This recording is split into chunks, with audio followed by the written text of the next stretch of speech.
मध्य प्रदेश सरकार की नई शराब नीति की घोषणा से पहले पूर्व सीएम उमा भारती ने भोपाल के पंचमुखी हनुमान मंदिर में डेरा डाला हुआ है। उमा ने घोषणा की है कि नई शराब नीति की घोषणा होने तक ही वहां रहेंगी। उन्होंने कहा है कि अगर नियंत्रित शराब नीति लागू की जाती है तो सत्तारूढ़ बीजेपी 2003 की तरह अपनी रिकॉर्ड जीत दर्ज करेगी। उमा शराबबंदी को लेकर मंदिर में सुंदरकांड का पाठ करेंगी। मंदिर के सामने सड़क की दूसरी तरफ शराब की दुकान है जिसे हटाने की मांग की गई है। उनके साथ क्षेत्रवासी और बड़ी संख्या में समर्थक मौजूद हैं। और ज्यादा जानकारी के लिए डिप्टी संवाददाता अतुल शर्मा हमारे साथ लाइव जुड़ गए हैं। अतुल, हम देख रहे हैं कि लगातार शराबबंदी को लेकर पूर्व मुख्यमंत्री उमा भारती मुखर है और 3 दिन जो है इस तरह से वो धरने पर बैठे हैं, लेकिन क्या उनकी बात सरकार तक पहुंची? शराबबंदी को लेकर कोई फैसला आया?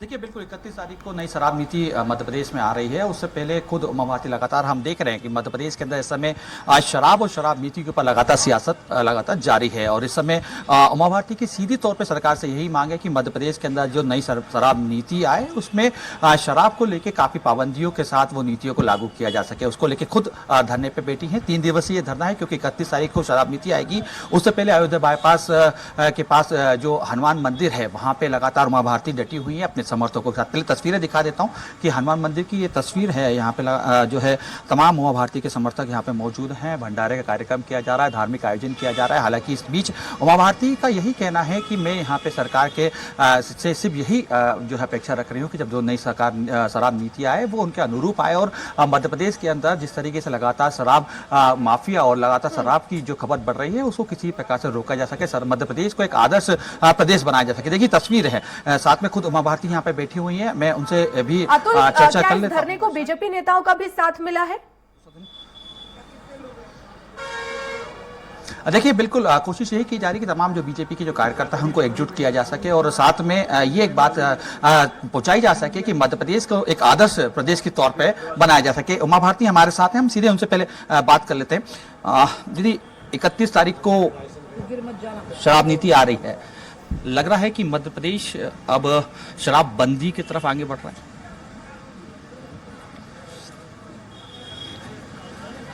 ये बहुत असंभव सी घटना थी और मध्य प्रदेश की राज्य सरकार ही ऐसा कर सकती थी शिवराज जी की वजह से कि उनने एक जन अभियान को अपना अभियान बना लिया और 2 अक्टूबर को उन्होंने कार्यक्रम किया और हमारे आंदोलन के बिंदुओं को वो मानेंगे, ये बात उन्होंने कही और वो परामर्श करेंगे। नई शराब नीति में खामियां ये नहीं होंगी, इसलिए मैं उनका पूरा विश्वास करती हूँ। तो यहाँ जो हम लोग बैठे, हम तो 31 अक्टूबर की खुशखबरी सुनने, 31 जनवरी की खुशखबरी सुनने के लिए बैठे हैं कि जो नई शराब नीति होगी वो खामियों से मुक्त होगी। और जो 5-7 बिंदु मैंने कहे हैं वो ये हैं कि शिक्षण संस्थानों से 1 किलोमीटर का रेडियस हो और किसी भी संप्रदाय के धार्मिक स्थान से आधा किलोमीटर का रेडियस हो, मजदूरों की बस्तियों से 1 किलोमीटर का रेडियस हो, स्कूल अस्पताल दफ्तर क्या बोलते हैं अदालत, ऐसे जो बस स्टैंड वगैरह हैं ये इससे कम से कम 500 मीटर का रेडियस हो। और इसके साथ ही साथ मैंने उसमें ये भी लिख करके भेजा, जो उनको परामर्श लिख करके भेजे कि अहाते बिल्कुल बंद कर दीजिए, क्योंकि अहातों से भय का संचार होता है महिलाओं में और लोगों को निकलने में दिक्कत आती है। तो वो उनने मेरे को ना कहा ही नहीं। अब 31 जनवरी आ रही है तो मैं यहाँ बैठी हूँ क्योंकि यहाँ सबसे घिनौना उदाहरण है पुरानी शराब नीति की खामी का कि ये सामने यहाँ मंदिर है, बहुत पुराना है, हनुमान जी का और रामचंद्र जी का और दुर्गा जी का मंदिर, और ठीक सामने बिल्कुल लगा हुआ बहुत बड़ा अहाता है और एक बार में 300-300 लोग बैठ के शराब पीते हैं और सीधे दुर्गा जी सामने दिखती हैं और 50 मीटर की भी दूरी नहीं। तो जिन अधिकारियों ने बना दिया वो अंधे अधिकारी थे, नेत्रहीन, मतलब दिखने वाले नेत्र तो थे लेकिन अंदर के नेत्र उनके बंद थे। दीदी, जिस तरीके से पहले पुरानी अगर हम शराब नीति की भी बात करें तो शराब नीति में पुराने में भी यही सारी चीज़ें थी कि मंदिरों से कुछ दूरी पे वाइन शॉप रहेगी या जहाँ शिक्षित संस्थान है जहाँ पे बच्चे पढ़ाई कर रहे हैं वहाँ पे दूरी रखी जाएगी। लेकिन इस समय जो पूरी एक पूरा मध्य प्रदेश के अंदर शराब को लेके एक पूरा जो माहौल तैयार हुआ है वो कहीं ना कहीं ये बता रहा है कि इसके अंदर बंदी को भी लेके कि आपकी मांग थी कि शराब बंदी मध्य प्रदेश के अंदर की जाए, या जिस तरीके से बिहार को सुचारू रूप से एक शराब बंदी जो प्रदेश बनाया गया उस तरीके से मध्य प्रदेश को भी लेके जाए। मैंने जो कहा, मुझे अभी तक याद है, आप सारे रिकॉर्ड देखो, मैंने कहा मैं पूर्ण शराबबंदी को मानती हूँ लेकिन आप नहीं कर पाओगे तो आप क्रमिक तरीके से पूर्ण शराबबंदी की ओर बढ़ो। मैं पूर्ण शराबबंदी को मानती हूँ। मैंने बिहार का उदाहरण दिया कि उनका राजस्व वो हानि उठाने को तैयार हो गए, जबकि पिछड़ी जाति का समूह उनके यहाँ ज़्यादा है, बीपीएल उनके यहाँ ज़्यादा है, लेकिन फिर भी उन्होंने वो हिम्मत कर ली। तो ये यहाँ तो नहीं हो पाएगी, मुझे मैंने कहा ये हिम्मत। तो कम से कम क्रमिक तरीके से आप शराबबंदी की ओर बढ़ो, जिसमें पहले इतना तो आप एहतियात बरत लो, जिस पर शिवराज जी ने सहमति दी। अब आपने जो मुझे कहा है कि पिछली पिछली नीति में तो 50 मीटर की दूरी थी, तो जब अधिकारियों ने मुझे बताया कि 50 मीटर की दूरी है, तो मैंने कहा तुमको मालूम है 50 मीटर क्या होता है? तुम्हारे बंगले के बगीचे के अंदर 2 दुकानें खुल जाएंगी शराब की। फिर हाँ, ये होती है 50 मीटर। फिर मैं देखती हूँ तुम्हारे घर के लोग कैसे निकलते हैं। तो दूसरों के बारे में नहीं सोचते हो, मैंने कहा अपने ही बारे में सोचते रहोगे खाली। तो इसलिए नई शराब नीति बिल्कुल स्पष्ट होनी चाहिए, रेडियस क्लियर होने चाहिए कि 500 मीटर क्या है, उसका रेडियस क्या है, 1 किलोमीटर क्या है, उसका रेडियस क्या है। सरकार बात मान रही है? ये सरकार से पूछिए। मैं तो 31 जनवरी को नीति का वेट कर रही हूँ कि क्या नीति घोषित होती। बाकी तो आप सरकार से पूछिए ना। सरकार यानी कौन? मुख्यमंत्री शिवराज सिंह चौहान की बात कर रहे हैं। अच्छा, शिवराज सिंह जी की। तो क्योंकि सरकार हमारे यहाँ एक व्यक्ति नहीं होता, पूरी कैबिनेट होती है। खाली एक मुख्यमंत्री एक पद होता है और वो सारी कैबिनेट का मुखिया होता है। तो वो मेरे बड़े भाई भी हैं और उनके नेतृत्व में चुनाव भी हम वो चुनाव ये पहले वाला तो हार गए, लेकिन इसके पहले जीत गए थे। तो इसलिए ठीक है, आप कहते हो तो मान लेती हूँ। हम तो रामराजा सरकार को सरकार मानते हैं। अगर 31 तारीख का आपके अनुरूप नीति नहीं आती है तो उमा जी का अगला क्या कदम होने वाला है? 1 फरवरी को बताएंगे। मेरे साथ आइए, यहाँ जलपान करिए 1 फरवरी को। 1 फरवरी तक क्यों मानूं कि शिवराज जी दुर्गा नवमी के दिन और गांधी जयंती के दिन सारे साधु संतों के सामने भरी पब्लिक में जो बातें बोल रहे हैं उनसे वो पलट जाएंगे, ऐसा मैं अपने भाई पे शंका नहीं करती। विश्वास है? मैं उनका सम्मान भी करती हूँ, उनका विश्वास भी करती हूँ। हालांकि आज मुख्यमंत्री शिवराज सिंह चौहान ने आज सुबह जब सवाल किया कि उमा जी धरने पे बैठी हुई हैं तो उन्होंने धरने पर नहीं बैठी हूँ ना। आप गलत सवाल कर दिए। क्यों करते हो गलत सवाल? मैं धरना कहाँ है? यहाँ खा पी रहे आनंद से बैठे हैं, भगवान की शरण में बैठे। कहाँ का धरना है? देखो तो अभी मैं दाल बाफले खा रही थी। मैंने अभी कहा 3 दिन में। तुम लोगों की यही आदत खराब हुई है, बिल्कुल रॉन्ग रिकॉर्ड बोल रही हूँ मैं कि धरने पे बैठे हैं। मैंने कहा अभी तक कि धरना है, उपवास ये है। मंदिर को क्या माने कि आखिर मंदिर में आके अब 3 दिन के क्यों हैं यहाँ पे आप आगे बैठे? भगवान है हमारे, हमारी दुर्गा मेरी माँ है, हनुमान जी मेरे भाई हैं, शिव जी मेरे पिताजी हैं, भैरव जी मेरे भाई हैं, अयोध्या नगर के वासी मेरे परिजन हैं। बैठे हैं आराम से, संन्यास ले लिया है, सारा संसार मेरा है, सब है भूमि गोपाल की, इसलिए बैठे हुए हैं। 31 तारीख तक यहीं रहेंगे? बैठे नहीं है, सोए हैं। अच्छा खींच के खाया है, कस के, अभी तो खाया थोड़ी देर पहले। 31 तारीख को यहीं से बैठ करके सुनेंगे शराब नीति को। नई शराब नीति को लेके क्या बीजेपी के तमाम जो दूसरे नेता हैं उनका भी क्या समर्थन आपको मिलता जा रहा है? क्योंकि ये एक बड़ा ज्वलनशील मुद्दा है जो आप इस समय मध्य प्रदेश में उठाएंगे। ये बहुत मजेदार बात है। आपको बताऊं, बेचारे इतने जब डर गए कि मैंने ही उनको मुक्त कर दिया। आपने सुना होगा, मैंने कहा सांसद, विधायक, मंत्री दूर रहो अभी मेरे से। तो जब पार्टी के किसी कार्यक्रम में जाती हूँ तो सब बेचारे बहुत प्यार से मिलते हैं। जैसे अभी मैं प्रदेश कार्य समिति में गई, इसके पहले दिल्ली में राष्ट्रीय कार्य समिति में गई, इतना लाड़, इतना सम्मान एक साथ मिला देते हैं, दोनों चीजें बरसा देते हैं।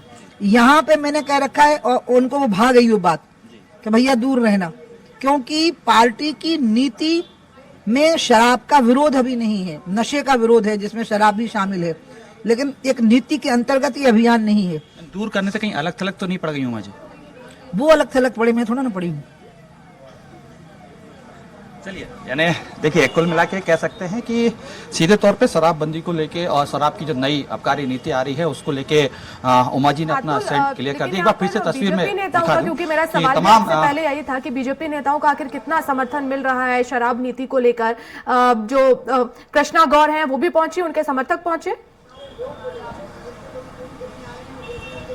देखिए बिल्कुल यही सवाल जब स्वराज एक्सप्रेस ने उमा भारती से किया कि क्या तमाम जो दूसरे जो नेता हैं बीजेपी के उनका समर्थन क्या उनको मिल पा रहा है, क्या दूसरे तमाम जो वरिष्ठ नेता हैं जो एक समय उमा भारती के साथ में उनके कंधे से कंधा मिला के चलते थे, उनके आवाज पे एक जगह खड़े हो जाते थे, क्या वाकई तमाम वो नेता इस समय उनके साथ मौजूद है? तो उनका ही स्पष्ट ये कहना है कि मैंने एक नई शराब नीति को लेकर जिस तरीके से मेरी बात में बेवक्त तरीके से जो मैं रख रही हूँ उसमें तमाम जो दूसरे नेता हैं उनको मैंने खुद को अलग कर दिया है कि इस समय सिर्फ ये बात मैं सामने रखूंगी। हालांकि देखिए जिस तरीके से हम देख रहे हैं कि मध्य प्रदेश की सियासत बजट में इस समय तमाम शराब नीति और शराब से जुड़ी हुई तमाम जो मुद्दे हैं वो कहीं ना कहीं एक अहम जो है मुद्दा बनता हुआ दिखाई दे रहा है वर्षा। और ऐसे में उमा भारती का चुनावी साल में शराब को लेकर जिस तरीके से एक पूरा मूवमेंट खड़ा किया है, हालांकि देखिए अब जिस तरीके से उमा भारती ने कहा कि चरणबद्ध तरीके से शराबबंदी होना चाहिए, पहले मुद्दे पे जब 31 तारीख को शराब नीति जब आई तो उसके अंदर स्कूल्स और कॉलेज और साथ में धार्मिक स्थल से एक निश्चित दूरी की बात जो है उमा भारती की मांगी गई। जो शराब है, शराब की दुकान है, वो एक निश्चित दूरी पर रखना चाहिए। हालांकि और शराबबंदी को लेकर भी उनका भी स्पष्ट मत है कि आने वाले समय में धीमे धीमे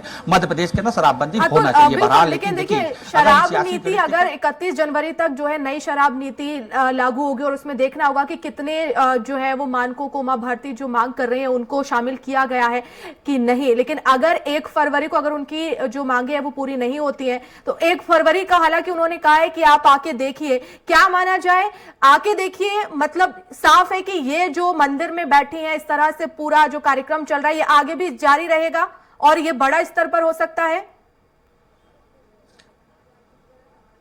देखिए बिल्कुल निश्चित तौर पे हमने उमा भारती की पुरानी जब सियासी पूरा एक जमीन देखी है, उस उमा भारती काम करने का जो तरीका देखा है वो अपनी जिद की कहीं ना कहीं बहुत पक्की रहती है। और जिस तरीके से उन्होंने खुद ने कहा कि अगर 31 तारीख को अगर उनके अनुरूप शराब नीति नहीं आती है तो 1 फरवरी से एक नया जो है कदम उमा भारती उठाते हुए दिखाई देंगी। हालांकि वो कदम क्या होगा वो स्पष्ट नहीं है, वो साफ नहीं है, लेकिन कहीं ना कहीं इस बात से स्पष्ट है कि कहीं ना कहीं सरकार और उमा भारती आमने सामने आते हुए हमें जरूर दिखाई देंगे। क्योंकि एक शराब एक ऐसा मुद्दा है, क्योंकि देखिए मध्य प्रदेश में अगर हम देखें तो सीधे आधी आबादी से जुड़ा हुआ मुद्दा है, यानी महिला वोटर्स और तमाम महिला वोटर्स हैं वो कहीं ना कहीं इस शराबबंदी के फैसले चरणबद्ध जो नई शराब नीति की जो बात की जा रही है उससे कहीं ना कहीं सीधे तौर पे तमाम जो महिला वोटर्स हैं वो इससे उमा भारती के समर्थन में हमें जरूर दिखाई दे रही हैं। यानी कुल मिला के कह सकते हैं कि आने वाले दिनों में यानी कि 31 तारीख को अगर शराब नीति उमा भारती के अनुरूप नहीं आती है तो और भी मध्य प्रदेश के अंदर और भी सियासी समीकरण और भी बनते हुए हमें दिखाई देंगे और आगे तरफ उमा भारती जाते हुए हमें दिखाई देंगी। बहरहाल लेकिन देखिए दोनों ही तरफ से इस समय काफी एक दूसरे को जब बयान दिए जा रहे हैं तो सुबह हमने देखा किस तरीके से खुद मुख्यमंत्री शिवराज सिंह चौहान ने उमा भारती की तारीफ करते हुए कहा कि जो भी मुद्दे उठाती है काफी जनता से जुड़े हुए मुद्दे होते हैं और वो उनके इज्जत करते हैं। वहीं अगर हम देखें तो उमा भारती ने जिस तरीके से अभी शिवराज सिंह चौहान जी को संबोधित किया कि मेरे भाई हैं और मुझे अपेक्षा है कि वो पूरी तरीके से मेरी बात को मानेंगे, यानी कुल मिला के ये कह सकते हैं कि वर्तमान में यानी आज के दिन अगले 2 दिन तक तमाम सरकार दोनों ही उमा भारती अपने पत्ते खोलने को तैयार नहीं है। लेकिन कहीं ना कहीं सीधे तौर पर यह कह सकते हैं कि हनुमान मंदिर में जिस तरीके से उमा भारती ने डेरा डाल दिया है तो आने वाले दिनों में और भी सरकार के लिए ये अतुल, लेकिन यहाँ पर एक बड़ा सवाल ये भी है कि आखिर उमा भारती जो भी मांगे कर रही हैं वो जाहिर तौर पर सामाजिक हित में है, महिलाओं के हित में है। जिस तरह से शैक्षणिक संस्थानों के जो आसपास का एरिया है 500 मीटर पर होना चाहिए, शराब आहते जो है वो बंद होने चाहिए, ये तो जायज मांगे हैं, इन पर तो विचार करना चाहिए। आखिर क्यों उमा भारती को इतनी मेहनत करनी पड़ रही है? देखिए निश्चित तौर पे आहते को लेकर जिस तरीके से उमा भारती का साफ तौर पे मांग है कि पूरे मध्य प्रदेश से आहते बंद होना चाहिए और कहीं ना कहीं एक बड़ा कारण अपराध का मध्य प्रदेश के अंदर आहते भी हैं, क्योंकि जिस तरीके से सार्वजनिक तौर पे लोग शराब पीने के बाद जब बाहर निकलते तो कहीं ना कहीं अपराध जो है बढ़ रहे हैं। तो कुल मिला के उमा भारती का मानना यह है कि तमाम जो आहते हैं वो बंद हो जाना चाहिए और साथ में स्कूल कॉलेज और मंदिरों से एक पर्याप्त मात्रा में एक दूरी होनी चाहिए, क्योंकि धार्मिक स्थल से लोगों की आस्था जुड़ी हुई होती है और ऐसे में शराब की दुकान सामने और कुछ करीब है तो कहीं ना कहीं आस्था से खिलवाड़ हो रही है। उसके साथ में अगर हम देखें तो स्कूल और कॉलेज को लेकर जिस तरीके से उनका मानना है कि स्कूल शिक्षा का मंदिर है और तमाम कॉलेज में लोग अध्ययन के लिए विद्यार्थी पहुंचते हैं तो वहां पे दूरी होनी चाहिए। यानी कुल मिला के जायज मांगे हैं और इस मांग को लेकर सीधे तौर पर हम ये कह सकते हैं कि सरकार और उमा भारती के बीच में इस समय टकराव हमें दिख रहा है। हालांकि टकराव दिख रहा है अतुल, और देखना होगा कि अब 31 जनवरी को जो नई नीति आने वाली है उसमें कितनी मांगों को पूरा किया जाता है, या फिर अगर नीति नहीं लागू होती है, कुछ भी नया इसमें नहीं होता है तो फिर 1 फरवरी को उमा भारती का अगला क्या कदम होगा ये देखना अहम हो जाएगा। बहुत शुक्रिया तमाम जानकारी के लिए अतुल, और इसी के साथ इस बुलेटिन में फिलहाल इतना ही। नमस्कार।